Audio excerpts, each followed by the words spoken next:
Sure. So this is a issue that arose in late November, early December. The software is called Log4j, and it is a piece of open source software, which means it's been floating around, publicly available for many years now in one form or another.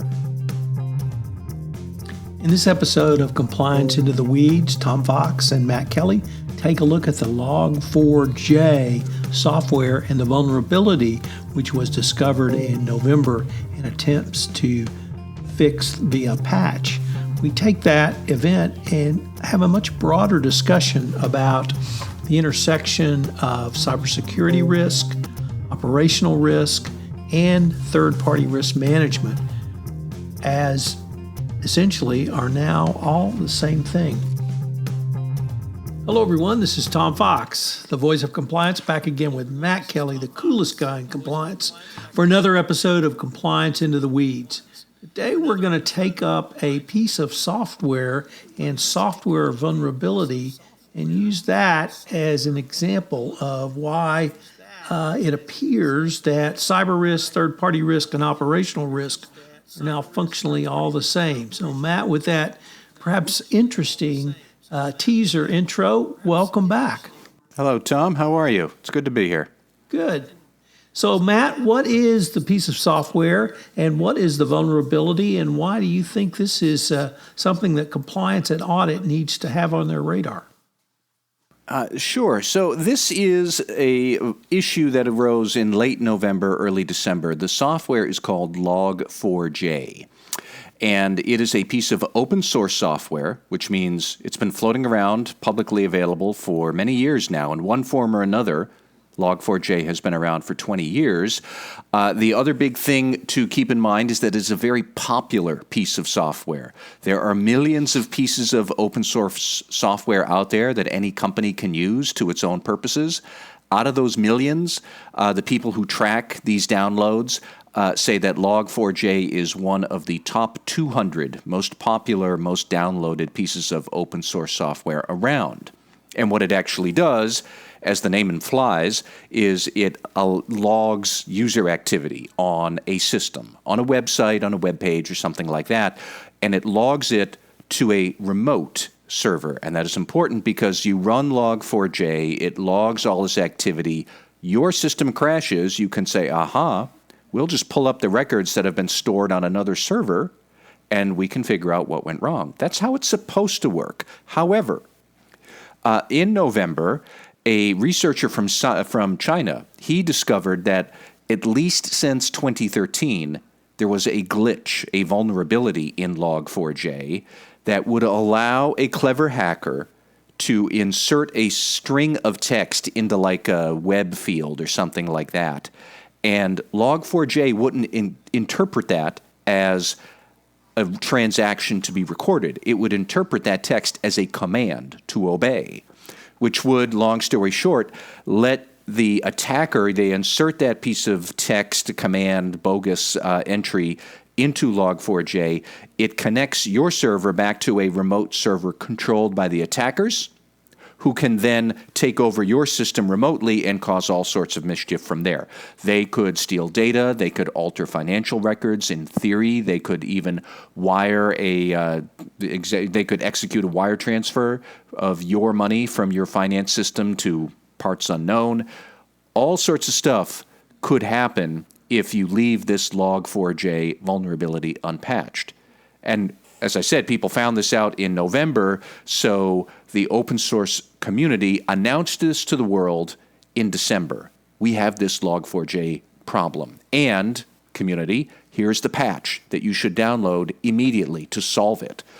And since then, Tom, there's been this arms race going on between companies that are running around trying to find every instance of Log4j that might be in your enterprise, on your systems, on your vendors' systems, on systems your employees might be using at home because they're working on their personal devices even when they're saying they're not, and they're not supposed to.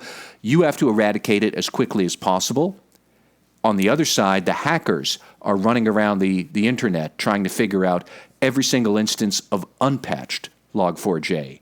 And now I can execute it here. I can get into this system before they seal it up. And there's been this arms race going on, Tom. And the reason I think this is a compliance issue is because, as you mentioned, it really ties in a lot of questions around third-party governance, cybersecurity, privacy compliance. Regulators have already been saying, you need to patch up Log4j immediately, corporations of the world, or else we might take action against you. And there's a whole host of other issues here that I think this has become very emblematic of the sort of challenge risk managers, privacy managers, compliance officers, internal auditors. This is the kind of thing that we're going to be struggling with throughout the 2020s. And Log4j is just a really neat encapsulation of all that. So I certainly understand the data security compliance aspects, and even understand the government or regulators pushing down greater oversight over a piece of open source code such as Log4j. I guess what I'm not really seeing, Matt, is how this is more than a cybersecurity risk and how it's tying really into operational risk as well. Well, I think the big thing that people have to keep in mind is that it's going to be relatively easy to patch Log4j in your own internal systems. And you could even say that's very much going to be the IT security and CISO's problem. They have to patch, they have to run around to all the devices and all of the applications we own, and we have to patch it. But the real problem is that for most large companies these days, a lot of your IT systems, you don't actually own them. You're renting that service from somebody else. If you use Gmail to manage your internet employee email, which a lot of companies do, if you use Google Docs to manage word processing, which a lot of people and companies do, if you're using any number of systems that might come from a third-party tech provider over the cloud, you can't patch that system. It's not yours. You, the company, you have to extract some sort of assurance from that third party that they have done this. And, so right away then the questions become, well, how do you know that they've done it? How do you know that they've done that with their own vendors who are your fourth party risks, and so on and so forth down the line?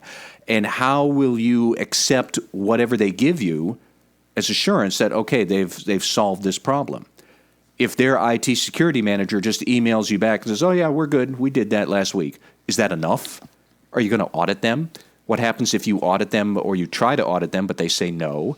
What happens if you do this for all of your cloud-based providers right now, and then by the end of next quarter, you've got another 36 cloud-based providers, and by the way, you don't even know that you have the 36 because maybe some of them are cloud-based providers your employees have put onto the company systems without telling anyone. Or maybe they put it onto their home computer, which they're using to process company data, and they didn't tell you that. So, Tom, the reason I think this is becoming more of a risk management and corporate compliance problem is that there's this host of extended enterprise third-party risk issues that you have to govern sort of holistically. The CISO could tell you what would be acceptable evidence for, yes, that third party's got it together and that one over there doesn't. But it's much more about dealing with your third parties, dealing with your employees, training your employees on what to do and what not to do, have a policy for your employees about what to do and not do, so that when they don't do it, you can hang them out to dry rather than you hang yourself out to dry because you didn't have a policy that was sufficient to the task. And that's where I think we're going to see more and more of these questions. Tom, I think last year you and I maybe had one or two Into the Weeds podcasts about other sort of patch management vulnerabilities, weaknesses in ERP software that we had discussed, that they came about last year, where if you're not governing your software patches well, you really don't know if your IT system is trustworthy. This is the same sort of issue, but I think it underlines how if your IT systems and those provided to you by third parties, if those aren't governed well, you don't have a reliable IT system and you don't have a reliable third-party risk management system. And that endangers your privacy compliance, your cybersecurity, your financial reporting, because potentially attackers could use Log4j to meddle with, like your 10Q before you file it. They could steal corporate assets from you. They could wire money away from your accounts. That would certainly be possible. That's the sort of challenge we're up against. How do you do all of this at scale with third parties when you don't even know exactly how many third parties might be in your extended enterprise because your employees are dealing with them, not necessarily just you? So, Matt, would it be appropriate for a chief compliance officer or compliance professional to utilize some of the tactics and skills that are used in a traditional compliance program of identifying and then managing third parties through a variety of strategies such as compliance terms and conditions and contract, audits, monitoring and managing the third party after the contract is signed, to try to use that as a framework to begin to think through these types of cybersecurity risks? Or do we need to come up with some different type of framework?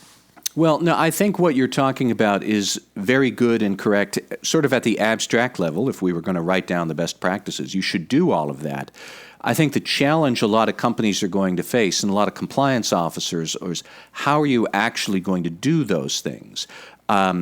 If a lot of people listening might have come from, say, the anti-corruption world, and that's been your steady diet of corporate compliance concerns for the last 10 years, you know how you might perform an anti-corruption audit. You could look at their anti-corruption training, and you'd have the ability to assess that, yes, this works, no, this doesn't. We want more here. We're okay with this attestation that you're giving us. A lot of compliance officers know how to do those kind of things when we're talking around anti-corruption. Cybersecurity is really, the technical parts of it are going to be beyond your skill set. But the abstract parts of it are in your skill set, but they're not part of IT security skill set. IT security isn't necessarily going to know how to manage or how to, that, oh yeah, we should have all of this included in our contracts, that, you know, we might want to look at your cybersecurity training if you want to do business with us as a vendor. They're not going to think about that. They would probably be able to look at the cybersecurity training and say, this is a joke, this is good, but they might not necessarily realize that that has to be enshrined in contracts that you're going to force upon your third parties. They would definitely have more expertise around how to do an audit, although they might not necessarily be as on the ball about including a right to audit in every single contract that comes along, which I think most compliance officers now, they do know you should include that, because for 10 years, 15 years, we've been talking about that with FCPA and several other kind of third-party risks. So there's a lot there that is challenging. And Tom, the other big thing that I worry about a lot for companies is how would you manage all of this third-party assurance at scale? Because you're going to have thousands of third parties that are providing some sort of IT services to you or might have access to your IT systems. And even if they give you all of the necessary evidence that's to your satisfaction, how do you track all of that? How do you collate it all? How do you put it all into a dashboard that could then be reported out to somebody else, to your board, to regulators? But more important than any of that, and more practically, is like all your customers are going to be asking you to do the exact same thing that you're asking your third parties. So how are you going to be able to give all of this Log4j assurance to your sales team so they can go out then and tell the sales prospect, yep, we got Log4j and all that other vulnerability issues. We got them all under control, so you can sign that contract right now. That's going to be really hard. And that's the kind of thing that increasingly we're going to have to we'll need some kind of way to collate all of this third-party risk. A lot of it around cybersecurity, a lot of it around privacy, fair bit of it around anti-corruption as well, and maybe even, say, sexual harassment that might happen at your vendor that would reflect poorly on you from a reputation perspective. All of these risks. How do you collect them all when they're so different? How do you collate them all so that you can present to others that your third-party risks are in check, so you certainly, customer, now can do business with us because we won't pass any of those risks along to you. You're going to need a tech system. You're going to need a governance principle to guide all of that. And that's where I'm not sure we're too good on that yet. We'll be back with more Compliance Into the Weeds after this quick message.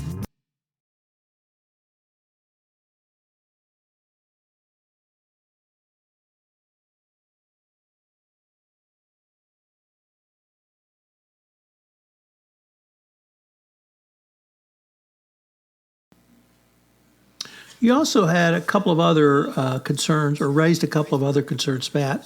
One was around auditing. And we've talked about on prior Into the Weeds podcasts the difficulties involved in an audit program for third-party risk management on the cyber side. But have you given more thought onto how you could wed the skills necessary to perform an audit with the technical skills necessary in a even more focused cyber audit? Well, I think that you'd have to lean on somebody outside of the compliance department. At a large company, I would say the people you could consult with would be the IT security people, or if you have an internal audit team that's large enough, they might have an IT auditor. That person would probably know how to help out on this. You could use some sort of external consultant who would, I'm sure, for a reasonably outrageous fee, would be happy to provide you with expertise on how to structure an audit. But you first will need the right to audit, and that's going to have to go in the contract. But even then, okay, so you've got the right to, do you know how to actually do it? And you're going to need to tailor that audit to a couple of big, broad things like patch management, vulnerability management, specific vulnerabilities. Log4j is the one we're using this week to paint the example.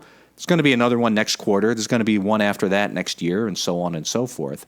But also you'll need to think through what are the specific cybersecurity and privacy risks that I have that if the risk happened, my operations might break down, or if the risk happened, I'd have a compliance violation I'd have to think about. I use this example a lot, but for example, if you never collect personally identifiable information, I can't really envision that scenario anymore these days, but let's say a company had no PII in its possession, you wouldn't have any privacy risks. You couldn't have a privacy violation because you don't have any private information to violate. So you would never have to actually audit for privacy.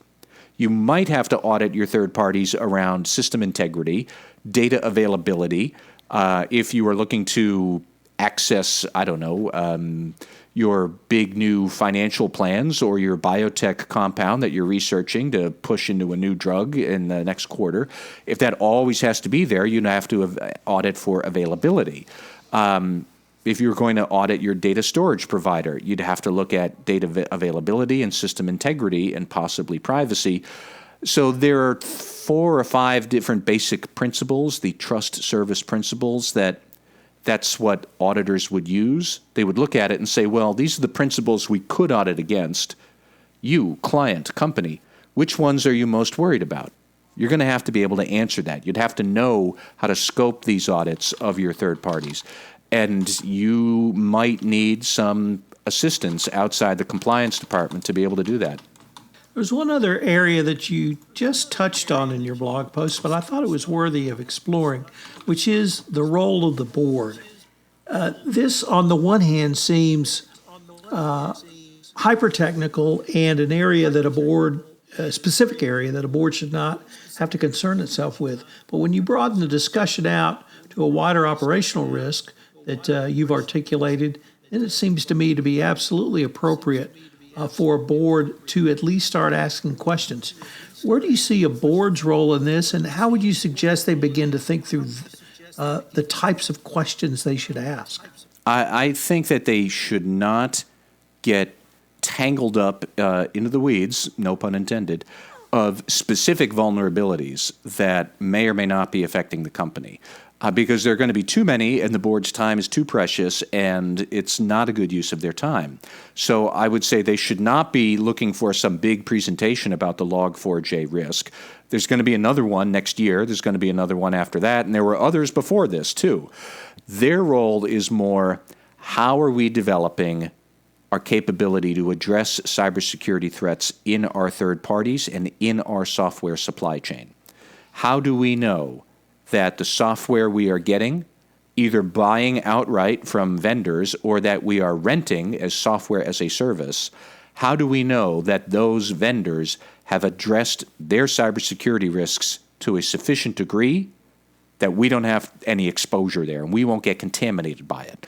What's our process to do that? What is our thought process about how it should be governed? Who is involved in that? Because if it is outside the compliance department's expertise technically, How does the compliance department get that technical expertise? If it's outside the CISO's expertise legally or procedurally, because we have a zillion of them that we have to govern, how are we bringing help to the CISO? How is the CISO and risk management and compliance all sitting down together to make sure that we do know all of the risks? And then go from there. And that also does bring back what I'd mentioned earlier, Tom. A big part of this is going to be how you, the compliance or audit or risk manager or the CISO, how do you report all of this to others? Because the board is one of those others. And they're not going to look for a long, detailed recitation of all risks and remediation actions. They're just going to look for an assurance that, yes, we have this covered. And if you want to geek out on the details, we can. But board, if you just want to see the big picture, here's that we have it covered and we have all the assurance we need. That's what they want to know. And are you going to be able to generate that kind of enterprise-level report? That's the kind of stuff that, as I said, we're going to need to figure that out by the end of this decade. We're going to need to figure it out by like the end of the week. We haven't done that, but these are the sort of problems that are going to keep recurring. Log4j is just emblematic of what is coming down the road. Matt, I'd like to end with some questions around the way you ended your blog post, which was tying it to a commercial or a business, as opposed to business unit, to a business question or business issue. And you talk about how a first line of defense in taming your third-party cybersecurity risks can be a competitive advantage. But more importantly, if someone either wants to invest in your company, that you want to access capital through the capital markets, through a bank loan, whether you're looking for a merger partner, you need to have a third-party risks assessed and a program in place for that type of exercise as well. And I was wondering if you might end with some thoughts on how do you see this playing out really from the commercial perspective? I think increasingly solving these problems is going to be a big competitive advantage. And the reason I think that is because all I hear from the tech vendors, and I talk with a lot of tech vendors these days, they're all trying to sell solutions to be able to, so that you, the company, with their solution, you can demonstrate that you have third-party risk in check. You know your third parties. You've made sure that they've taken all the remediation. And I asked them, well, what is driving the demand in this? And figuring that it would be, well, the regulators are breathing down our necks. No, it isn't.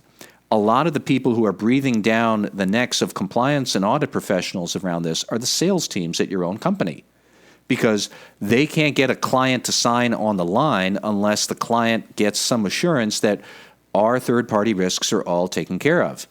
And so you're going to need not just transparency into your own risks so that you can pull together the right documentation, you can keep it stored, it is secured, and it's ready with a few keystrokes, but you'll need to provide that transparency to sales prospects. And the more you can do that, the more they are going to be inclined to deal with you rather than some other competitor of yours who has got no idea how deep your Log4j problems go, or if you've really patched it all up, or you think you have and you got a bunch of emails showing that it is, but nobody's going to accept that as gospel. So those are the kind of things that I think are driving a lot of the need around cybersecurity and privacy risk right now. Compliance is part of it, because if you screw this up, you will have a compliance problem. You could have a significant compliance, privacy, or internal control over financial reporting problem. You can have a lot of that go wrong and lead to some very uncomfortable conversations with regulators. But even if none of that happens, if you can't demonstrate your abilities to a sales prospect, they're just going to go to the next guy down the line. And that's what's really going to drive this. And that's true whether you're looking for customers, whether you're looking for investors, business partners. If you want to be a merger target, I think if you have this well in hand, that will make you just that much more attractive to acquisitive companies. We can go on, but there are really a lot of big business imperatives to getting this third-party oversight correct, aside from all of the compliance, privacy, and ICFR stuff. Matt, I think we could probably safely say that we're going to be revisiting this issue in the future. I think so too, Tom. This is Tom Fox again. Thank you for listening to this episode of Compliance Into the Weeds. We've linked to Matt's podcast in the show notes, so I hope you will check that out for more information. Also, I would like you to check out my latest special podcast series, Trial of the Century, the Enron Trial, where, with business columnist Lauren Steffi, who covered the trial, we take a look at the Enron trial itself. This year's the 15th anniversary of the trial, and we thought it was important to follow up on last year's commentaries about the collapse of Enron with the looking at the trial. I know you will find it a great podcast series. Check it out on the Compliance Podcast Network, iTunes, or any other place that you listen to your podcast. Hope you'll join Matt and I again next week for another edition of Compliance Into the Weeds. Compliance Into the Weeds is a production of the Compliance Podcast Network. This podcast is a part of the C-Suite Radio Network. For more top business podcasts, visit c-suiteradio.com.